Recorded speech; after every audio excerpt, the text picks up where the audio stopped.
Bon, ma réponse, elle est complètement floue, donc vous la mettrez pas. Ça va être terrible.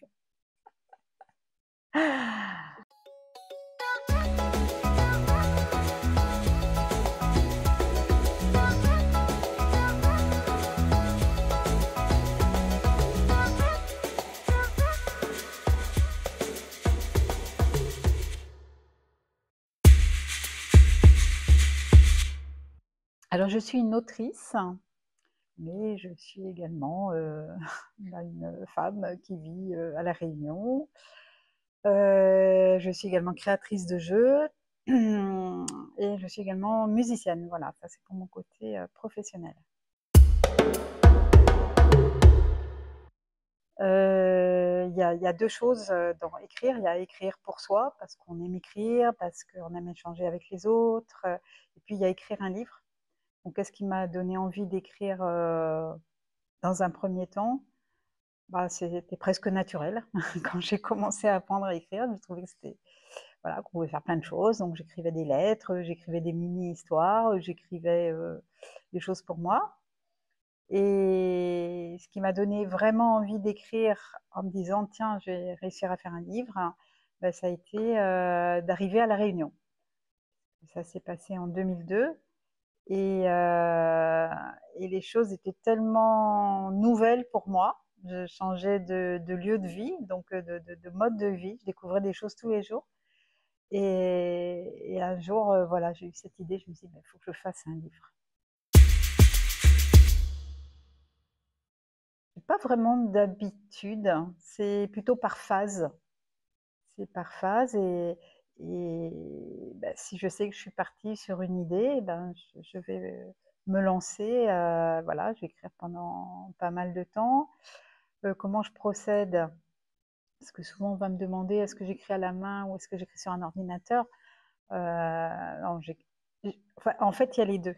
La main, ça me permet de réfléchir, ça me permet de tracer des flèches dans tous les sens, de mettre des mots à pas oublier, des choses comme ça, que je fais pas de la même façon sur un ordinateur. On laisse un champ vraiment très ouvert. L'ordinateur, bah, quand je crée mes phrases, quand je crée le texte, bah oui, je fais directement à l'ordinateur. Je peux écrire dans différents endroits. C'est pas tellement lié aux endroits. Ça peut être dans un endroit où il y a beaucoup de monde, mais je m'isole dans mon petit coin. Ça peut être chez moi parce que je suis tranquille. Des fois, quand j'ai besoin de calme, je vais dans une médiathèque, justement. C'est des endroits où on se sent un peu porté par toutes les œuvres qui y sont. Et c'est des endroits où on est super à l'aise pour écrire. On est bien, on n'est pas dérangé. Donc, ça peut être ce qui m'entoure déjà, plus ou moins loin. Et donc, c'est ce que j'ai fait dans mon premier livre, donc le Guide Marmaille de La Réunion. C'était ça. En fait, je voyais des choses à côté de chez moi que je n'avais jamais vues avant. Ça marchait pas de la même façon. Ça se disait pas. Donc voilà, c'est prendre vraiment ce qui existe et puis le raconter, essayer de le raconter le mieux possible. Donc ça, c'est une source d'inspiration.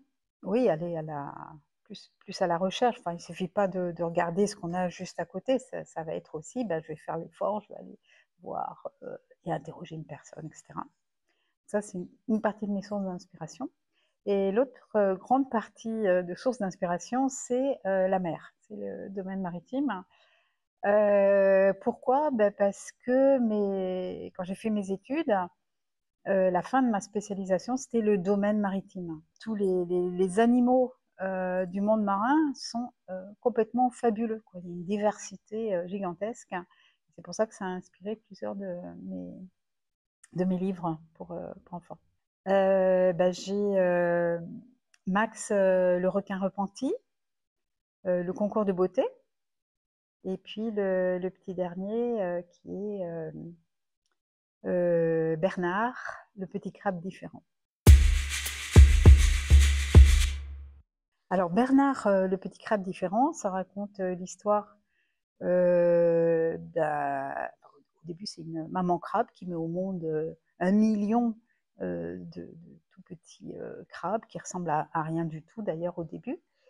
Voilà, tous ces petits mini crabes vont monter à la surface dans le plancton pour vivre, enfin, se développer, vivre leur métamorphose. Et au moment, après, ils vont redescendre. Alors, dans mon histoire, ils reviennent voir leur maman. Bon, dans la réalité, non. Et quand ils redescendent, voilà, ils sont tous un peu grandis. Donc la maman est contente, elle les félicite. Il a une belle carapace, il a une belle pince, tout ça. Et puis il y en a un qui a un gros problème, parce que on ne sait pas ce qui s'est passé. Il est tout nu, il n'a pas sa carapace. Et donc, il est différent. Et toute l'histoire, donc ça c'est le début de l'histoire, et après toute la suite, c'est qu'est-ce qu'on fait? Comment est-ce qu'on va s'occuper de ce petit crabe-là, qui n'est pas comme les autres? Alors, dans les livres que j'ai faits, il y en a un que j'aimerais bien faire connaître un petit peu plus. Il s'appelle Le guide des enfants de l'île Rodrigue. C'est un livre que j'ai fait parce que voilà, l'île Rodrigue m'a pris un petit bout de mon cœur. C'est un endroit où je suis beaucoup allée. Et au bout d'un moment, donc j'y suis allée notamment grâce à la musique. Et au bout d'un moment, je me suis dit, ah, il faut que je fasse un livre sur cette île. C'est apprendre à connaître qui sont les Rodriguais, qu'est-ce qui est important pour eux, ce qu'ils ont vécu, leur histoire, etc. C'est plein de petites touches comme ça. Et voilà, si on ne peut pas se payer un séjour à Rodrigue, et ben au moins on peut s'acheter ces livres et faire son voyage. Alors, quand je n'écris pas, je fais beaucoup d'autres choses. Je trouve que j'ai jamais assez de temps sur une journée. Alors, déjà, j'ai une vie comme tout le monde. Voilà. On a une maison, on a une famille, on a des amis, voilà. Et puis, je m'occupe beaucoup de mon jeu d'écriture, du jeu d'écriture que j'ai créé, puisque voilà, faut le faire connaître, faut aller faire des animations, faut le commercialiser, faut travailler sur la nouvelle version, faut travailler avec beaucoup de partenaires, donc ça m'occupe énormément. Et puis pour la partie professionnelle, la troisième partie professionnelle, c'est la musique. Donc je donne un certain nombre de cours de ce petit accordéon.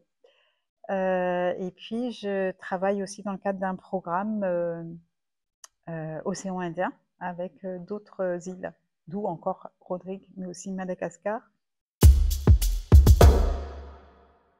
Alors, c'est un jeu qui est original, qui s'adresse à toute personne sachant écrire un peu ou beaucoup.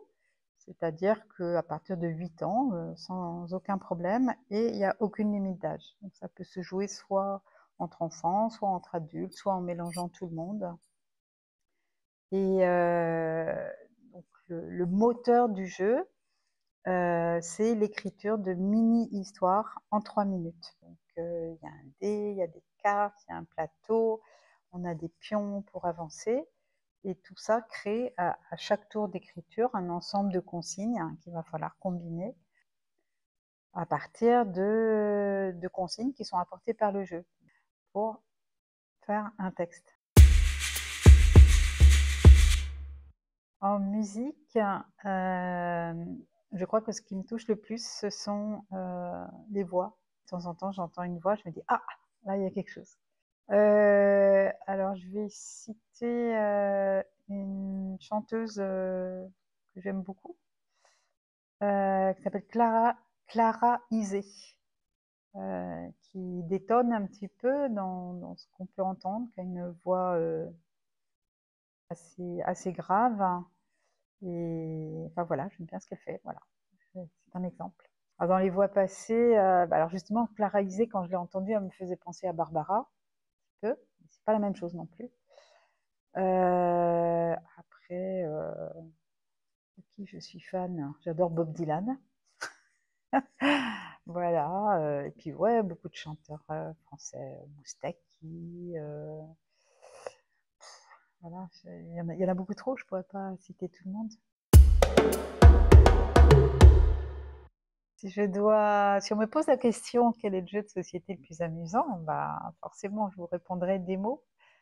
Vous allez me dire que c'est un peu biaisé, mais c'est quand même très très amusant. Et j'ai fait rire vraiment toutes sortes de gens. C'est-à-dire que parfois vous avez un jeu, bah, ça va faire rire les 6-10 ans. Et puis on va se forcer un peu pour jouer avec eux. Il y a d'autres jeux qui vont faire rire tel type de personnes. Mais des mots, ça peut vraiment faire rire tout le monde. Et ça, c'est génial. Dans la compagnie dans laquelle j'ai travaillé, ben, il y a eu une pièce qui a fait connaître Sergio Gondin, qui s'appelait Coq Bataille. Et puis peu de temps après, il y a eu un spectacle jeune public qui s'appelait En attendant Dodo. Voilà, pour moi, c'était vraiment des réussites, ces deux-là. Alors, c'était la compagnie Carambolage. Non, les secrets, ça ne se confie pas. Un petit conseil, peut-être?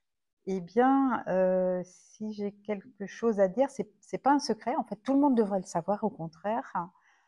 C'est qu'il y a beaucoup de richesses insoupçonnées chez tout le monde et que on est tous capables d'inventer des histoires, de se laisser aller et que voilà, tenir un stylo entre les mains, ça ne brûle pas et que ça fait drôlement du bien de lâcher. C'est quelque chose de magnifique, l'écriture. Il ne faut pas se dire non, mais moi j'ai toujours fait 10 fautes dans chaque mot, donc je ne pourrais pas écrire. Ça, c'est pas vrai. C'est pas grave si on fait des fautes. Mais je pense que voilà, tous ceux qui veulent essayer, alors c'est pas pour ça que tout le monde va faire des livres et tout ça, parce que c'est encore autre chose. C'est faire un livre, ça demande un travail énorme.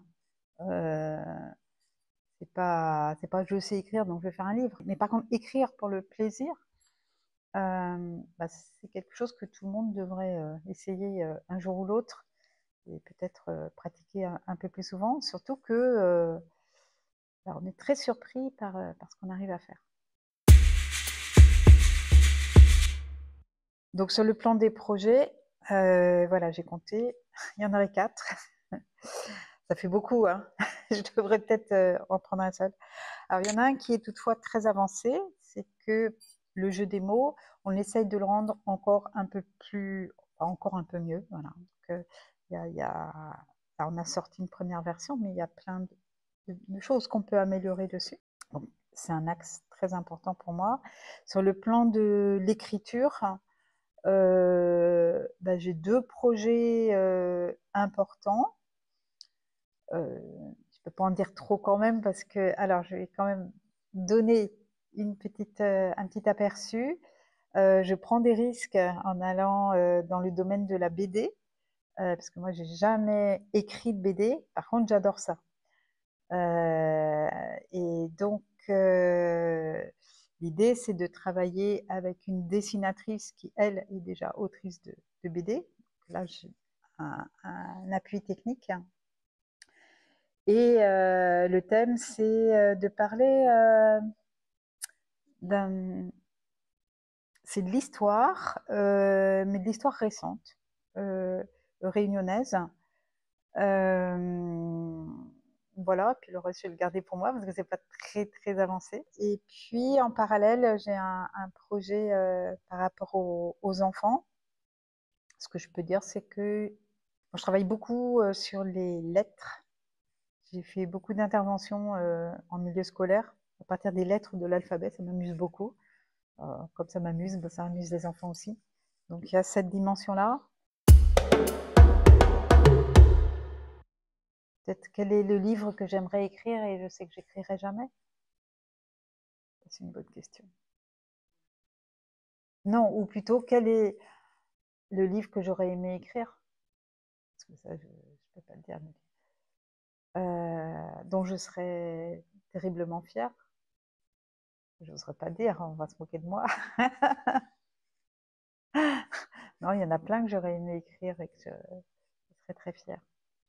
Moi, j'aime beaucoup. En fait, je lis des auteurs récents, mais je suis aussi beaucoup plongée dans les classiques, enfin, le 19e siècle, début 20e. Voilà, mais je pense que j'écrirai jamais comme ces gens-là. Enfin, je suis pas une autrice de roman déjà. Bon, ma réponse, elle est complètement floue, donc vous la mettrez pas. Ça va être terrible. Oui, ah ouais, j'espère bien.